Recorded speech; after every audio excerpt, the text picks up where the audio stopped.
রয়েছে, এটা আমাদের দুজন মাননীয় উকিল রয়েছেন। আমি অনুরোধ করবো এই বিষয়টা যদি তারা একটু সাহায্য করেন এই সমিতিকে, তাহলে আমরা উপকৃত হব। সরকারের পক্ষ থেকে যে জিনিসটা করা উচিত, বা আপনারা যেটা বলেছেন যে সরকারের কাছে হয়তো এখনো ঠিকমতো সেটা বোঝায়নি, আমার মনে হয় সেটাই হবে।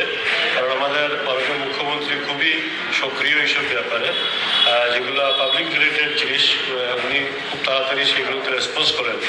আমার মনে হয় এটা মাননীয় মুখ্যমন্ত্রী বা আমাদের এখানে যারা নেতৃবৃন্দ রয়েছেন তাদের কাছে যদি আমরা সঠিকভাবে পৌঁছাতে পারি, তাহলে আমার মনে হয় এটার সমাধান খুব তাড়াতাড়ি হয়ে যাবে। আর আইনের যে প্রক্রিয়া আছে সেটা আইন অনুযায়ী হোক। এটার জন্য যদি আমাদের কোনো প্রয়োজন থাকে বা আমাদের কোনো সাহায্য সহযোগিতা লাগে, আমাদেরও লিগ্যাল সেল আছে, তাদের সাথেও আমরা আলাপ করতে পারি এই বিষয়ে।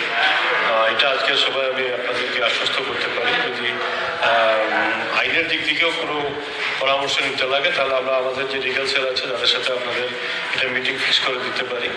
আর সরকারের কাছে পৌঁছানোর ব্যাপারে, যেহেতু আজকে মাননীয় জেলা সভাপতি আমাকে এখানে অ্যাজ রিপ্রেজেন্টেটিভ পাঠিয়েছেন, তো আমি মাননীয় জেলা সভাপতিকে সম্পূর্ণ বিষয়ে বিস্তারিতভাবে বলে এবং উনি কী নির্দেশ দেন সেই অনুযায়ী আমি আপনাদের সাথে নেক্সট কমিউনিকেশন করব।